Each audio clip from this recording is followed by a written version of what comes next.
Live from the Washington, D.C. area, it's the Inside Scoop. All the news that our viewers want to know. Now, here's the host. Welcome to Inside Scoop. I'm your host, Catherine Reed, and tonight we're going to be talking about a very special exhibit that is coming to Richmond for 12 weeks called the Violins of Hope. These violins belong to people who both perished in the Holocaust and who survived the Holocaust and have been restored by an amazing gentleman in Tel Aviv, Amnon Weinstein, who really gave birth to this idea that these violins represent something about the hopefulness when we have experienced something as horrific as the Holocaust, which took millions of Jewish lives. So joining me tonight is Samuel Asher, who is the executive director of the Virginia Holocaust Museum, one of several organizations that is collaborating for this exhibit and a series of concerts with some of the violins, and also Dr. James Grymes. And Dr. Grymes is the author of a book called Violins of Hope. He is a music historian at the University of North Carolina at Charlotte. Thank you both so much for being here. Thank you for having us. So let's start a little bit with the collaboration, the exhibit and the concerts that are going to take place in Richmond, and how all of that came about. If you can help us understand, Sam, how this was put together. My pleasure. I first talked with Avshi Weinstein in the fall of 2017, and we talked about bringing the Violins of Hope to Richmond, Virginia. And it's now over 3 years because we had a delay thanks to the COVID crisis, and we're finally bringing it. And we're very excited to have the Violins of Hope here in Richmond. The collaboration is between the Black History Museum, the Virginia Holocaust Museum, and the Virginia Museum for History and Culture. These three museums will be hosting a set of violins in each, 7 in the Virginia Museum for History and Culture, 5 in the Black History Museum, and 7 in the Virginia Holocaust Museum. So we're very excited to bring them. We know a lot of people will come see them. We also have a set of concerts taking place, 2 big concerts in September. The first concert on September 9th at the Cathedral of the Sacred Heart. The second one, with both of them with the Richmond Symphony, by the way. Second one at St. Mary's Catholic Church. We know these are going to be fantastic concerts with a full set of violins. And then there will be some chamber music concerts. The first one here on August the 5th at the Virginia Holocaust Museum. The second one at the Weinstein JCC in September, on September 26th.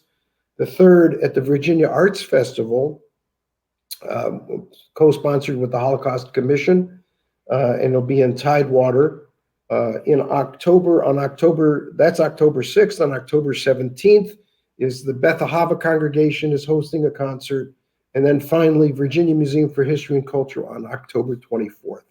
So we have a very full schedule of concerts, and we're looking forward to hearing the music, and also listening to the stories that are represented by the violins. Well, you have very impressive numbers at the Virginia Holocaust Museum. You reopened in July of 2020, and in that time, thousands of people came to the museum from all 50 states. Youth groups, students, all kinds of people came. So I have no doubt that people will be back again between August 4th and October 24th. And what we hope to do with this program, too, is to inspire people to pencil this in and plan to attend one of the concerts. Make it a point to go to one or all 3 of the museums in Richmond that are hosting these violins.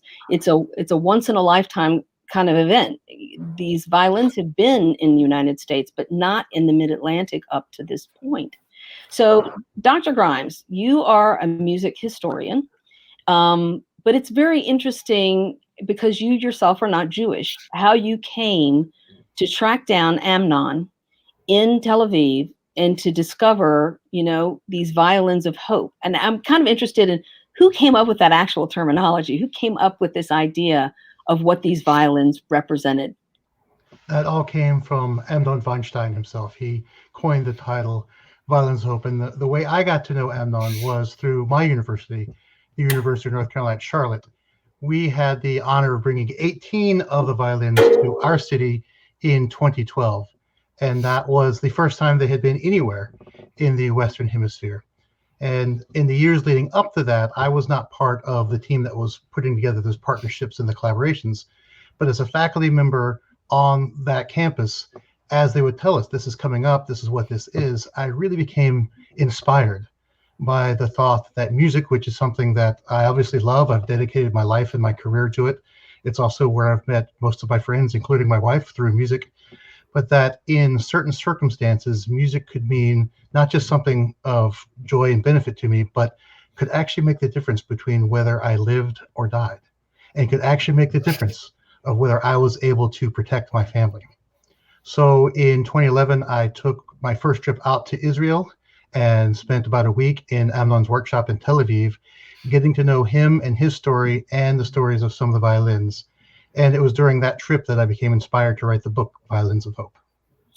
And you did a wonderful job, by the way. I love the book. And you do start with Amnon telling the story of his parents and also of Yaakov Zimmerman, who actually taught who was a violin maker, who taught his father the art of repairing these violins. And now there's a third generation. His son is now involved in repairing violins, and particularly looking for these that have survived. I think the book does a wonderful job in taking something that we know the names of the concentration camps, we know the numbers of the people who passed away in the Holocaust, but you really have profiled in such an impactful way the actual people, their stories, the stories of survival, in some cases, the stories of how they perished. But, of the violins, if you could give us a little bit of background on the violins that will be here and some of the ones that you really found such compelling information. It must have been very difficult to even find and do the research that gave you this wonderful raw material. It was difficult. It was a challenge, but really a rewarding one, and really one of the great honors and joys of my life, researching and writing this book. These instruments are largely in the personal collections of the Weinsteins, so they reside in Tel Aviv, and then when they're invited to various communities, they go on and they're in display and played, as is going to happen very soon in Richmond. And one thing that quickly inspired me as a writer was how different these stories are. And growing up, I grew up in Virginia in the public schools, and we're taught very little about the Holocaust, and what we do know is sort of monolithic. We know about Nazi Germany and Hitler and Auschwitz, but not at all the full diversity of experiences in the Holocaust. And that's one thing that really inspired me. The 6 chapters that I wrote, the 6 main chapters of Violins of Hope, each tells a very, very different story. And it's a reminder that when we talk about the Jewish Holocaust, it's not a single story of 6 million deaths, it's 6 million different stories, many of which we'll never know, but we have the honor to tell some of those stories through the violins. And Sam, this is kind of the whole point of the Holocaust Museum in Richmond, why it was originally founded in 1997, I believe. I think you're coming up on your 25th anniversary in 2022. And it is important to tell these stories. There are connections to Richmond itself, but it's just also important to capture and teach the public, not just school children. We kind of tend to focus on what school children learn in the classroom, but throughout our lives, we learn the experiences of other people in places like museums. So, talk about what you've managed to do in telling the stories and kind of how the violins concept, I'm kind of like, who had this idea? And because it's brilliant, it's a brilliant idea, but how did it come about? And just how critically important is it for the Holocaust Museum to be in Richmond, Virginia? So thank you for that question. I think there's 3 questions in one there.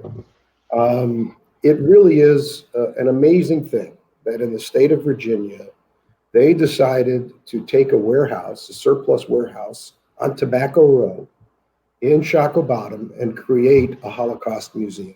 And they said to us, to our board, you may keep the building as long as you teach about the Holocaust, as long as you are educating people about the Holocaust. And right now, as we speak, there's another class going on online of our Alexander Lebenstein Teacher Education Institute with another 20 teachers.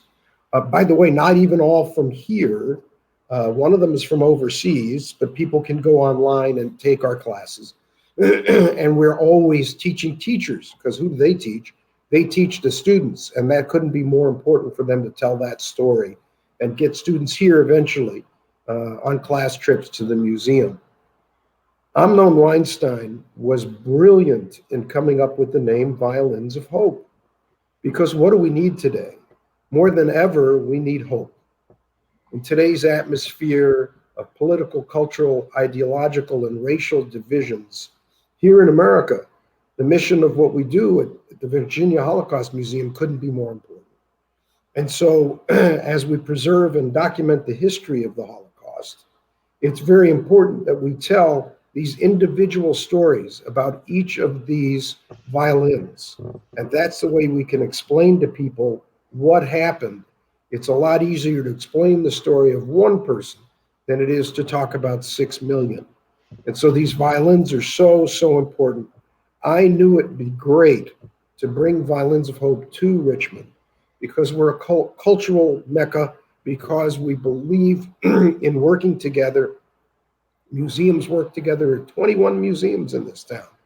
And it's so important that we all see that culture and learn about the Holocaust, because those who learn about the Holocaust are less likely to be involved in prejudice or racism or acts that we've seen around the country. And the reverse is also true, and this is a Schoen Foundation study that says if you aren't aware of the Holocaust, you could possibly get involved in one of these white supremacist groups. So the important thing is to keep teaching. The more people we can teach, the better. And the Violins of Hope gives us that ability to bring people in and to talk about hope in this time of great divisions. And we really need to work together. And that's why I'm so proud that the 3 museums are collaborating on this exhibit. Well, it is very significant. And when we talk about teaching history, one of the things that Amnon pointed out, it was in your book, Dr. Grymes, that the violins survived and the Nazis did not. But fascism has. Fascism has survived in many different names. We call it different things all over the world. And so to not know the history of what happens when we are complicit, or when we turn a blind eye, or when we don't offer resistance, it's very telling that over the last 15 years, human rights have been on the decline globally. But as far as the violins go, you are a music history professor. You're a musicologist. You've devoted your career to this. Music is a universal language. It transcends spoken word. It transcends culture. And so one of the things that I really took away from your book is the fact that many people survived because they could play the violin. They protected their families or fed their families because they could play the violin. And, you know, they saved themselves because they were willing to play the violin. And that just speaks to the universality of music for both the people who were, you know, being held captive and their captors. I thought that was just an interesting, you know, observation in your book, that the soldiers, the Nazis, appreciated music. They wanted to hear the music. In many cases, that's what saved people from imminent death, is because people appreciate music. It is a universal language. And so talk a little bit about the fact that these violins survived, but they survived because there was this embrace of something universal about music. Sure. One of the stories in Violins Open, one of the violins that's coming to Richmond, was once owned by a Romanian amateur violinist named Feivel Vininger. And Feivel Vininger was taken with his family on a death march through the winter of Romania, through the rain and through the snow. Along the way, his uncle died, his mother died, and he had with him his infant daughter, Helen, who was growing increasingly weak. And they ended up in this recently ghettoized territory called Transnistria, where Romania had just decided to send its Jews with no food and no way to protect themselves, just as an ethnic dumping ground. But in Transnistria, Fievel got his hands on a violin, and he started getting gigs, playing for parties for Romanian officers and Ukrainian peasants, who even that time still had this love for music. And so they would hire Fievel for these parties that would sometimes go on 2 or 3 days nonstop, and Fievel would be playing the entire time. And the agreement was that when the party ended, whenever it ended, he would be able to take home any leftovers, any water, precious firewood, food. And through playing the violin, through his ability to make music, he was able to sustain not only himself, but 16 family members and friends throughout the Holocaust. And that says something so important. Now, if I recall, Fievel's violin was stolen. He found this lesser violin after his very expensive violin had been taken from him. And this brings up this other question of the fact that so many violins are turning up or have turned up when people were deprived of their possessions right from the beginning as they were rounded up.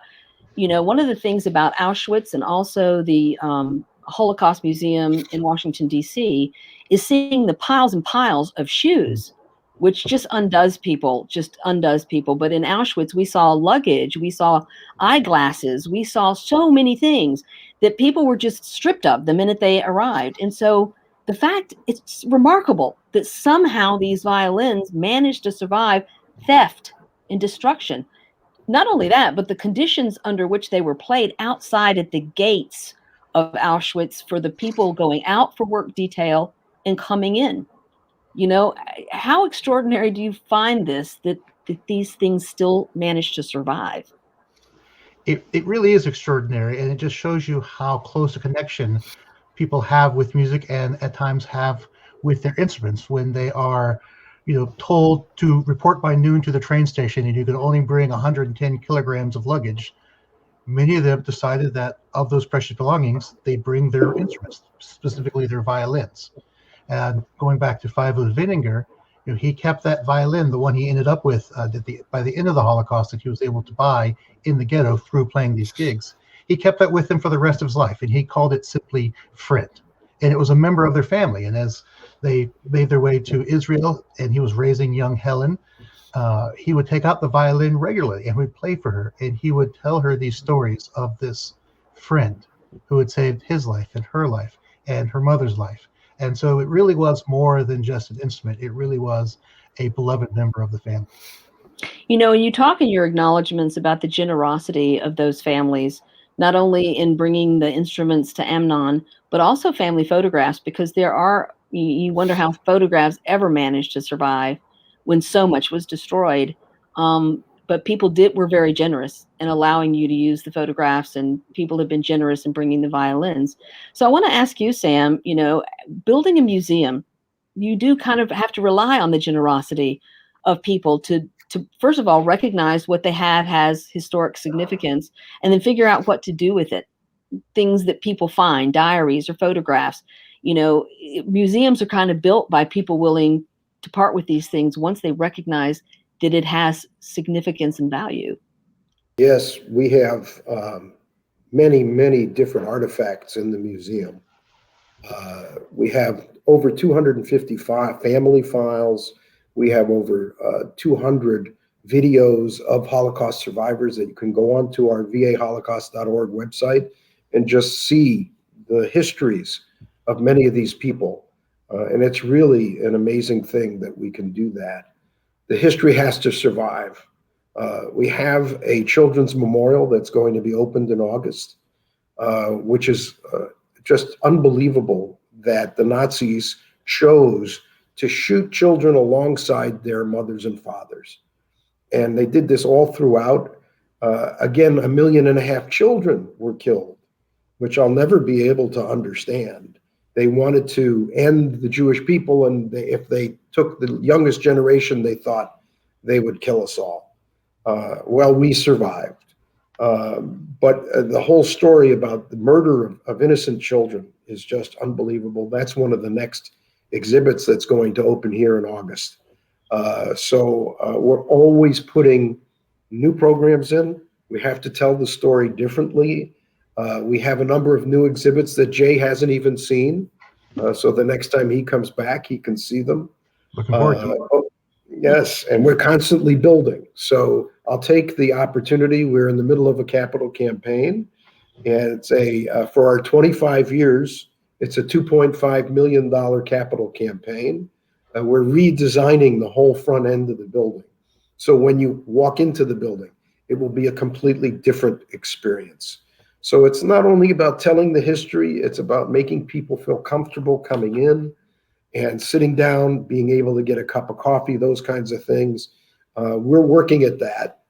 We have, as I said before, an amazing gift from the state of Virginia that they said you can have this warehouse. It's a $5 million, back then that was the value, a $5 million warehouse, as long as you're teaching the history of the Holocaust.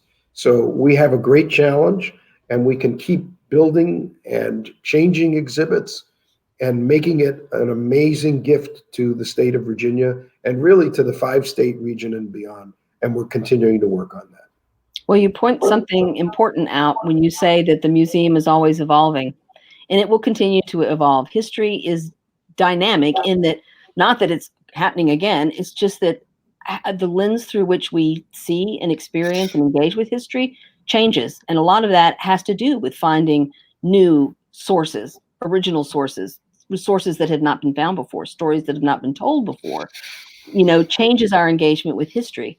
One of the things that was of particular interest to me in your book, Dr. Grymes, was how many virtuoso violinists were both Jewish and began as very young children, 5 years old, 6 years old, 7 years old, and that this is something that's part of the Jewish culture, which is someone, I am not Jewish. I'm like, well, I never thought about that before. I never realized that this was a cultural thing among Jewish people, musicians, that they are drawn to the strings.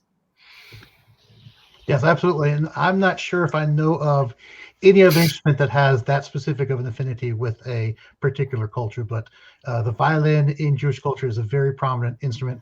And you look at all of the great virtuosos throughout the 20th century, they're all Jewish. Yet it is amazing. And I just think it's one of the things that your book kind of teases out incidentally in telling the stories of those who perished in the Holocaust or survived the Holocaust, is that many of them were virtuosos, and there was Bronislaw Huberman. I was particularly taken with the story you told about this man, because in the mid-1930s, he recognized the threat to musicians in Germany, Jewish musicians in Germany. He raised an awful lot of money, including in the U.S., and he built a philharmonic in what was then Palestine. He saved so many lives. So if you could just tell us a little bit about this amazing, many people have probably never heard of this man. Right. It really is an amazing story. And he really did have this foresight where he saw, as many of his colleagues, these wonderful musicians, were being dismissed from Europe's top orchestras simply for being Jewish, as the anti-Semitic laws went into effect. So he had this idea to establish an orchestra in, at that time, Palestine. And his thought was, what better way to show the world the value that Jews bring to our culture than through an orchestra comprised exclusively of Jews. So, and he created this, not just orchestra of exiles, but an orchestra of all-stars, because he was bringing in musicians who had been the top players in the top orchestras in Europe. And therefore he gave them the means to get out. To get out, you usually needed some sort of financial support, and he was able to show that they would have employment in Palestine. And so he worked really hard to get them all the necessary paperwork, not just the musicians, but also their families. And so by establishing that orchestra, Bronislaw Huberman did not just create one of the world's greatest orchestras, which he did. That ensemble is now known as the Israel Philharmonic, really one of the top ensembles in the world, but also by creating the infrastructure to get them out through the paperwork and the money. he was able to save an estimated 1,000 lives because he brought not only musicians, but their extended families. Well, and that's what intrigued me. Also, for our viewers who may not realize, at this time, Palestine was under British rule. Israel did not become its own state until like 1948, I think. And so the British were the ones who limited the number of visas for Jews into Palestine. And so Bronislaw Huberman was an operator. I stand in awe. And your storytelling is also very helpful here, Dr. Grymes. I stand in awe of how he would not give up. He was persistent. He said if he had stayed in the U.S. just a few more days, he probably could have even raised more money. He worked with Albert Einstein to raise money here in the U.S. because at that time in the 1930s, the U.S. really was not recognizing what was happening in Europe. We had a very isolationist policy in the United States where we did not want to be dragged into Europe's war. And so for him to come over here and know that he had to raise sympathy and money. And Arturo Toscanini, who was one of the great conductors in Europe, also helped by agreeing to conduct a special series of concerts, which happened in 1940. Of the orchestra, in fact, yes. Yes, and so Huberman deserves so much credit, and I hope that this exhibit, these violins and learning and reading your book, will help people understand there is so much about history we do not know, and there's so many heroes who did so much to save people, to save their stories. And in this case, Huberman saved all of these musicians who went on to produce amazing music for decades and decades afterward. And generations afterwards now as well. Right. And would not stop because they wouldn't let the families come. And he's like, no, they're going to come and they're going to bring their families. And we'll do a 1-year visa and then it's going to be a permanent visa. The guy was an operator. And I am in awe of the fact that he just was not going to take no for an answer. So we have to take a short break. But I do want to remind our viewers to join us after the break because the Violins of Hope is something that is being provided for you. Not just Virginians, but people all over the country who happen to be in Virginia for the 12 weeks between August 4th and October 24th. There's going to be 7 concerts as well as the exhibition at 3 different museums. And this is a true opportunity for all of us to be better educated about what happened and the powerful nature of music and particularly of that instrument we call the violin. So please join us after the break. As they head toward the finish, Warren has built a substantial lead and headed for her 4th gold medal. She's ahead of the world record pace by at least half a second, and oh, wait, what's she doing? I think she's doing a headstand. Why would she do that? She's stopping. She stopped. I've never seen She was so anything close like to the this. finish, and she stopped. This is unbelievable.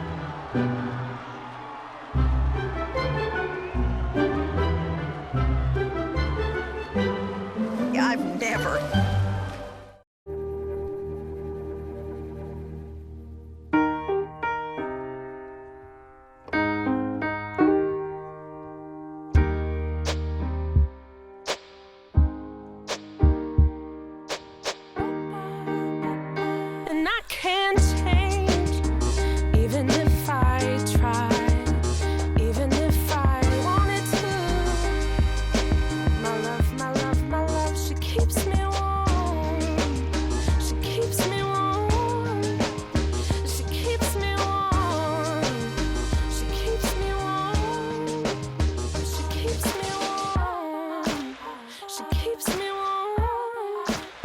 We are neighbors and best friends. I love my sister.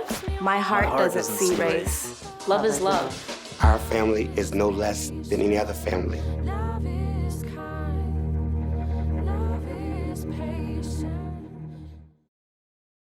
If you smoked, this new lung cancer screening could save your life. Visit SaveByTheScan.org.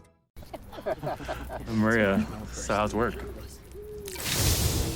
It was 4th period biology. Our students just weren't getting how easily viruses spread. So Miss Bell and I had them role play a zombie virus outbreak. By the time they had all learned the lesson, all the living were dead. Hey, how's your job going? That big sales meeting I planned? Next year, I might get to go. Cool.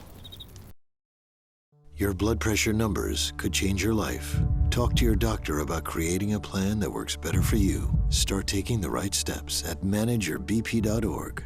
At the moon, and I'll be seeing you.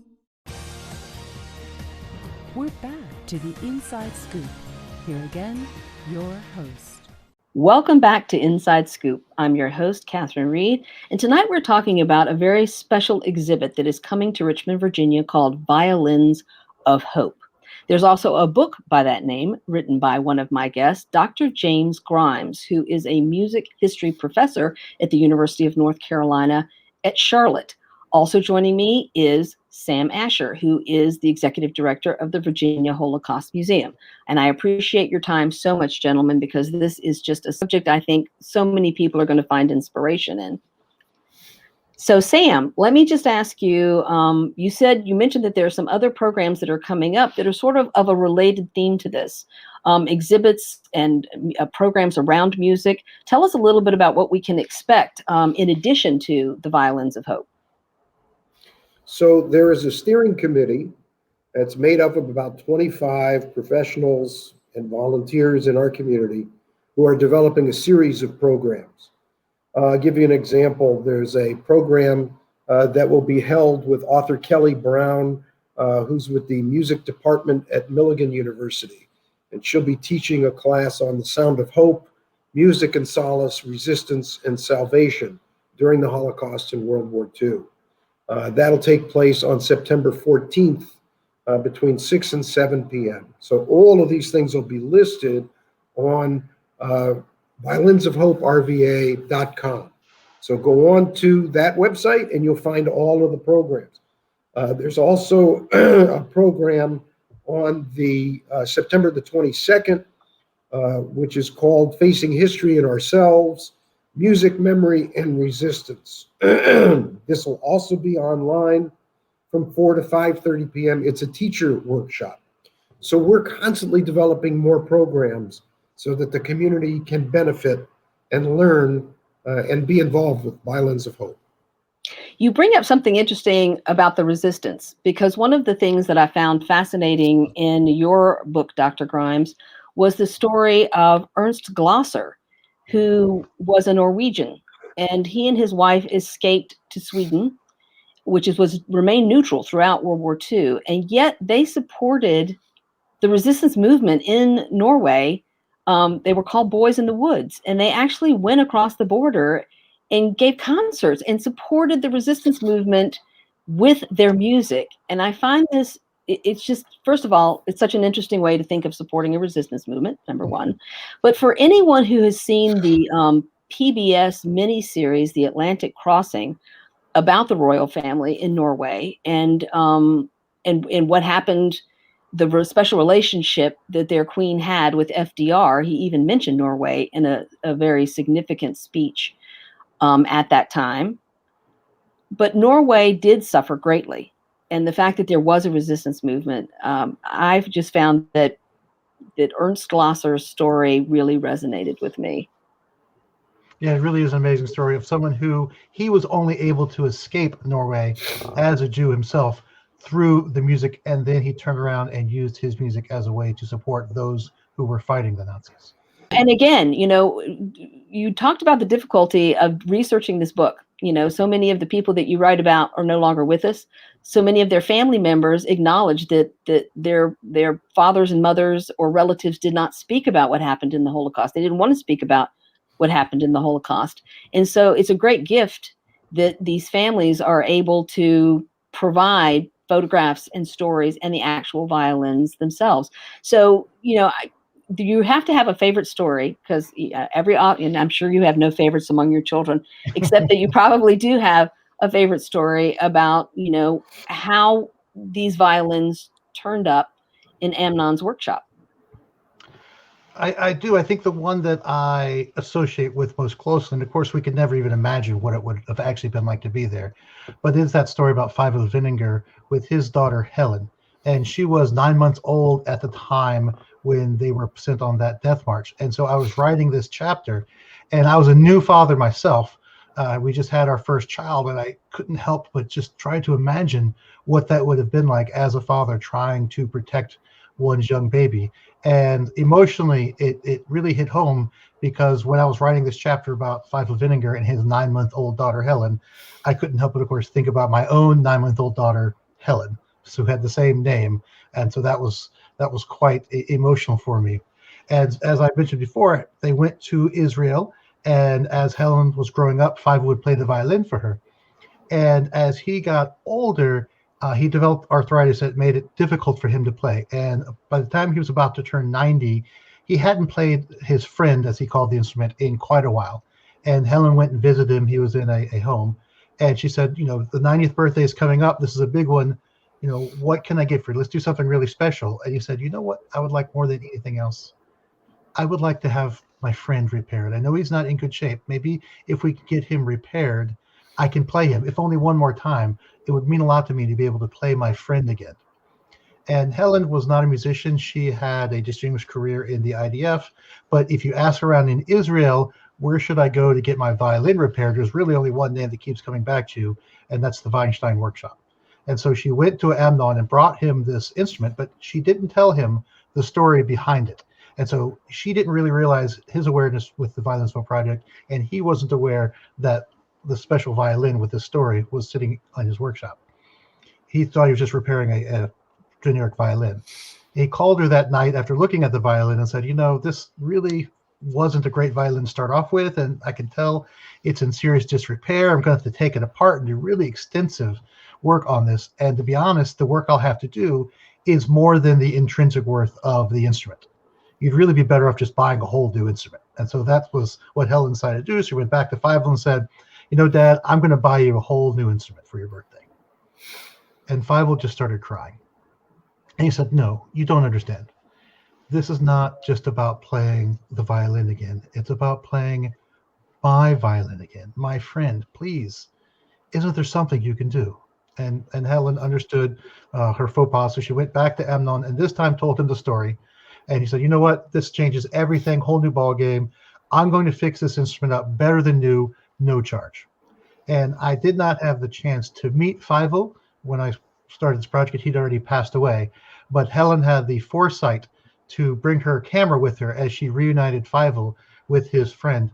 And I'll tell you, I don't think I ever fully understood the expression grinning ear to ear until I looked at these pictures and saw this 90-year-old man just radiating with joy at having been reunited with his friend, this family member.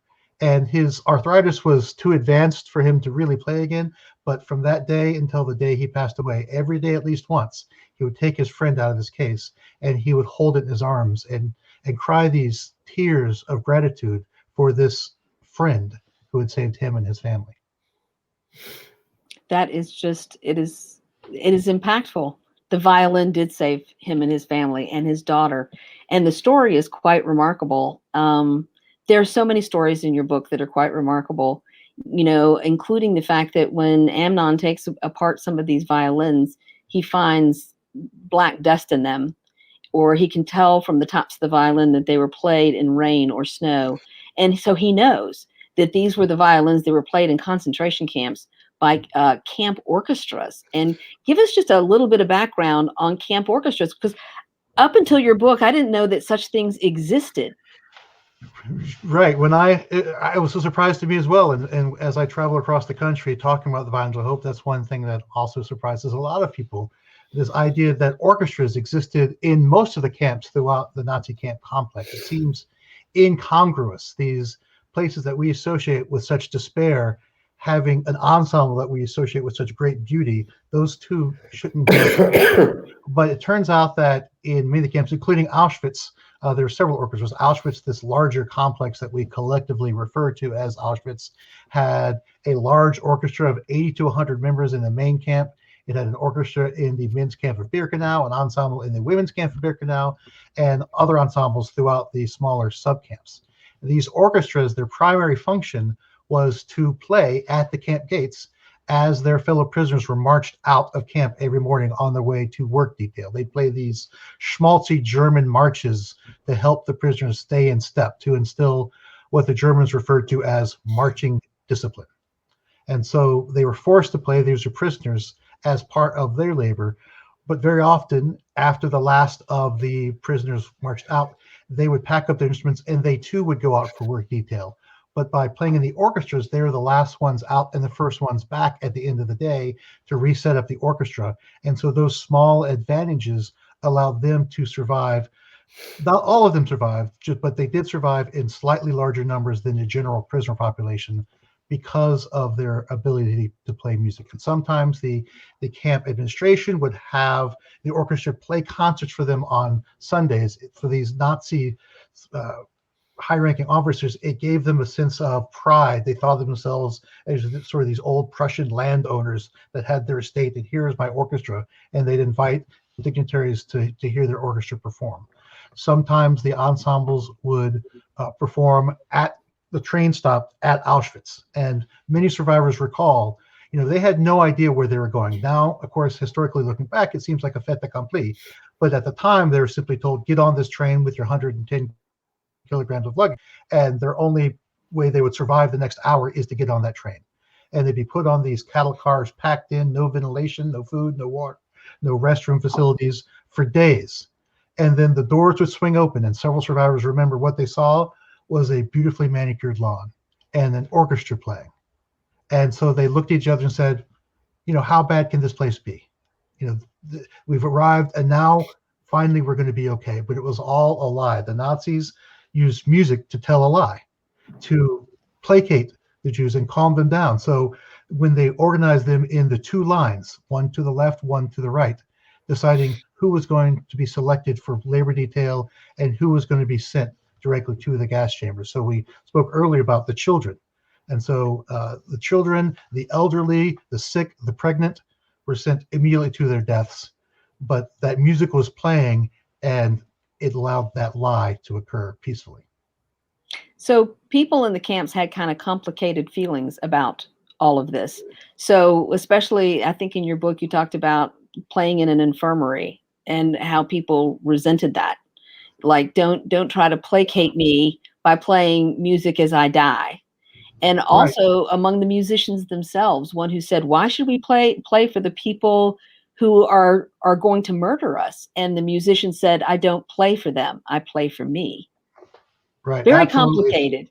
Very complicated and very different levels, and probably as many prisoners that there are different stories and different opinions on the role of the orchestra played. But as you said, for some, they liked the fact that when they were marching back in at the end of the day, they'd have these schmaltzy marches to help them, to give a little pep in their step. Because to look weak, if they looked too weak to work the next day, they would be selected for immediate death. But there are others. Primo Levi, for example, wrote in Survivor of Auschwitz, lying on in the infirmary in Auschwitz III, saying, we all think this music is infernal. What an insult it is to be in this place and hear these peppy tunes sort of wafting through the air. And the musicians themselves, it was their best chance of staying alive, but in some small way they were contributing to the camp.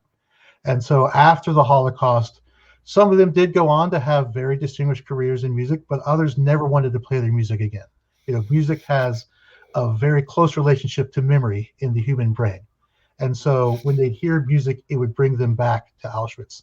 And to say nothing of the tactile memory of every time they brought that violin to their chin, it would take them back to what it was like in the camp, watching as people, perhaps even their own loved ones, were being marched to the gas chambers. And it was simply too much. So one of the violins in the collection was in Auschwitz and in the Birkenau Men's Orchestra. And after the Holocaust, the survivor who survived because of his ability to play in that ensemble, he sold it for pennies to another Jewish band, because he just simply could never play the violin again. And that's how that instrument worked its way to the Violins of Hope collection.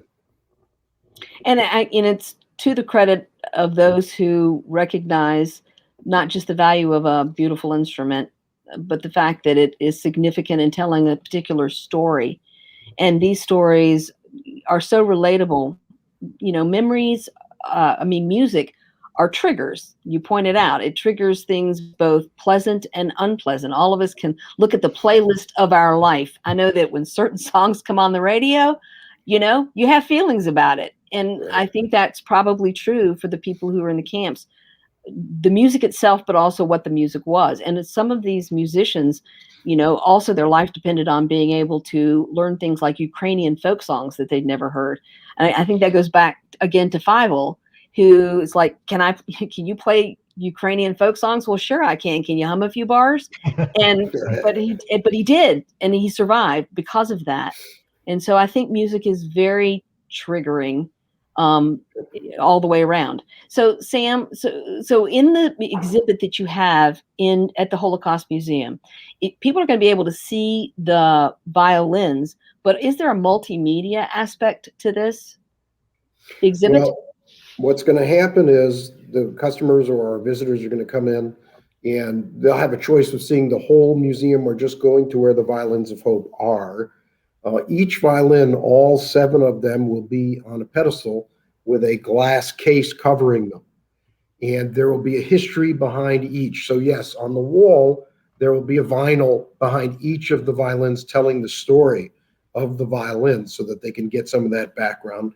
We will also have our docents there so that if they want to hear more about each violin, the docents will be there to tell stories about each of those violins at the same time. So yes, there's going to be a lot of levels of discussion and information. The Auschwitz violin, which Jay just talked about, or violins that were played in the camps, the Auschwitz violin was played in Auschwitz and by the Auschwitz Orchestra. So people were marched off to the sound of that violin as they went to work and as they came back.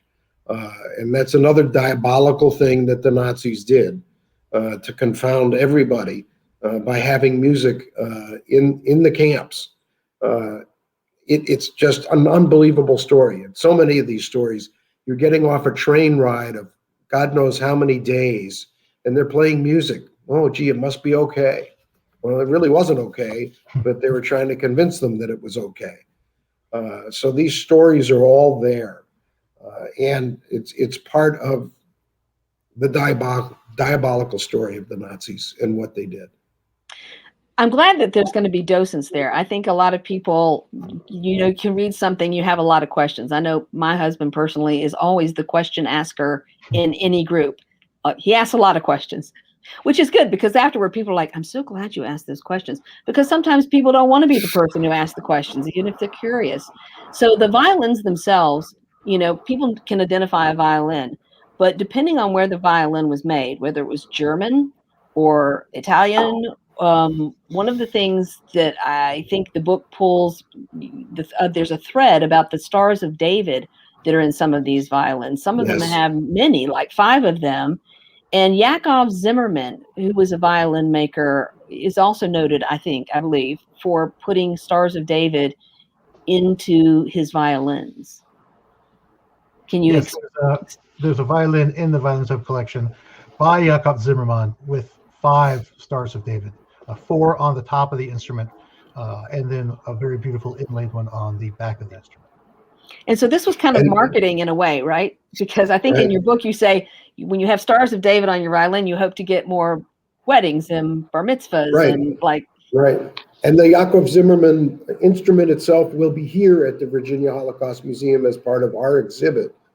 But an interesting thing to know is that a number of these violins in the collection were klezmer violins. People didn't play them in orchestras, quote unquote. The violin was like the guitar of its time. What the guitar means to us now was the violin back then. And they played the violins outside, in honky-tonks, all over.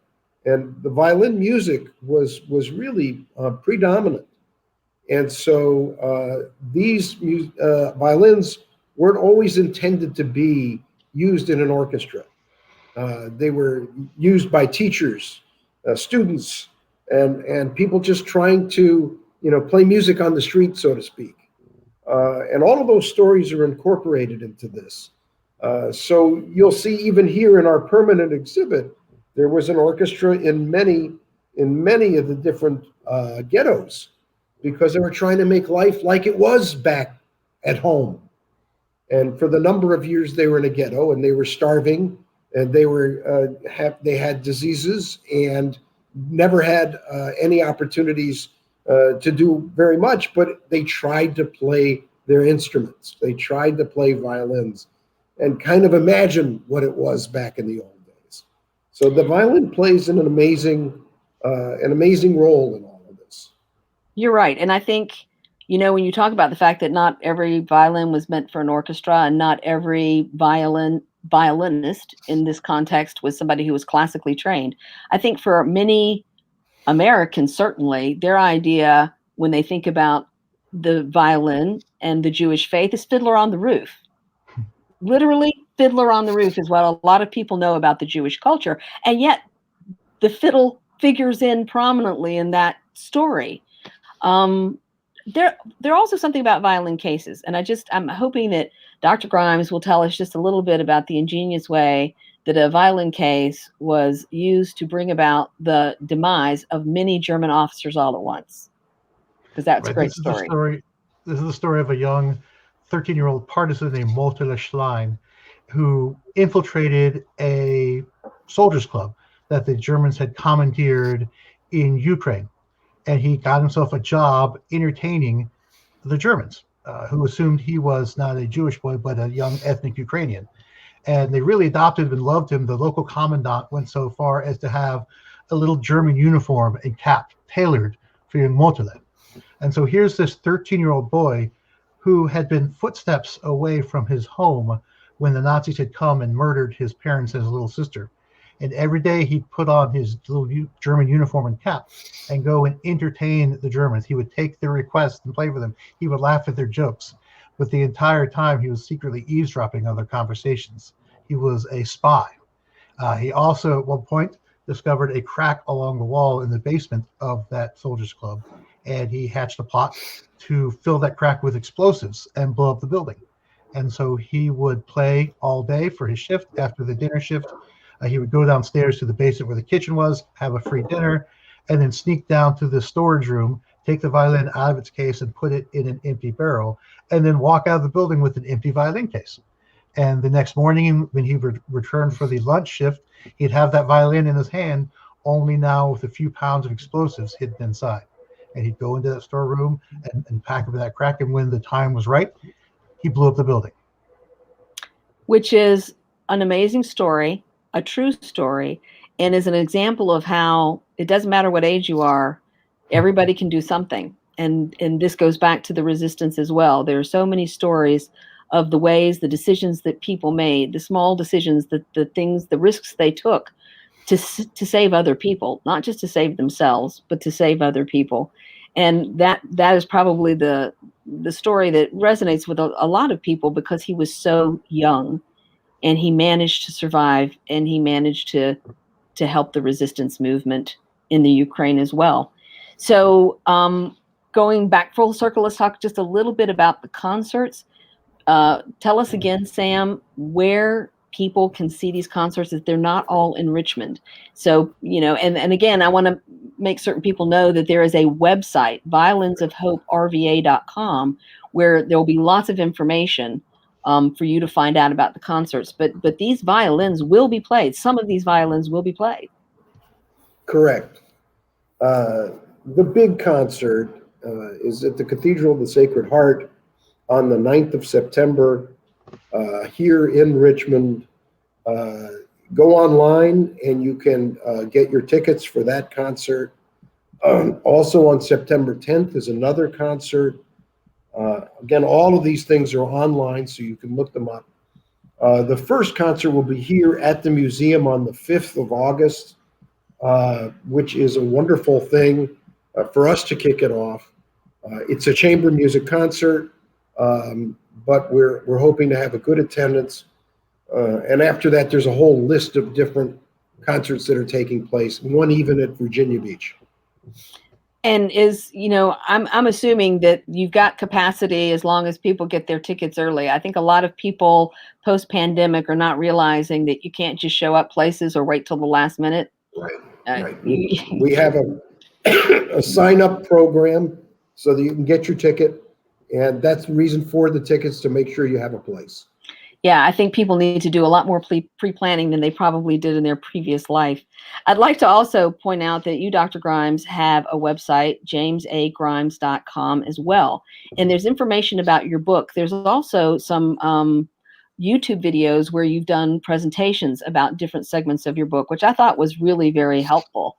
And I guess I would follow up by asking, do people ask you to give presentations about the Violins of Hope? Is that something, and Zoom has opened the world for better or for worse for all of us in the past year, where it used to be you'd have to go in person if you were going to give a presentation, but not anymore. And so my question for you is, if people really wanted a deeper dive into your research, into your work, and into this backstories, is that something that you are open to doing? Yes, absolutely. With greater frequency through Zoom of late, I've been meeting with various communities and book clubs. In fact, enjoy bringing me into their final book club meeting about Violins of Hope, so we can talk about the stories and my journey with this project. That's amazing. I would never have thought of having a book club invite you to join their meeting, but that's a brilliant thought. So I would just like to say in the last few minutes that we have together that I'm so glad that I was introduced to the two of you. I think this exhibit is so timely. The fact that there's a role for museums to play in educating all of us, that it's important to teach the truth about history. It's important to teach the full measure of what history has meant and how we ended up where we are because of what happened. And I think reading your book, Dr. Grymes, The Violins of Hope, I enjoyed it thoroughly, eminently readable. And if people love the stories that Dr. Grymes told here tonight, there's a lot more of them in the book. And as far as the Virginia Holocaust Museum, look at the book. So Sam's got the book. Sam's got the book there. But and you can buy it at the Virginia Holocaust Museum. We have lots of copies in our bookstore. That's true. And so I would just encourage people to think of museums not as being static things. It's a place for engagement. It's set up to be a place for engagement, and it involves. And new exhibits, new artifacts, and new stories are being told in museums all the time. And so don't waste the opportunity between August 4th and October 24th in Richmond, Virginia, to take full advantage of this wonderful exhibit of these Violins of Hope. And I think we have to give a shout out to Amnon Weinstein and his father. And Abshi, his son Abshi, who was doing his son, who's going to continue this work on into the future. Thank you both so much for being on Inside Scoop. I'm your host, Catherine Reed, and Inside Scoop is on every Monday night at 8 p.m. So thank you so much for joining us.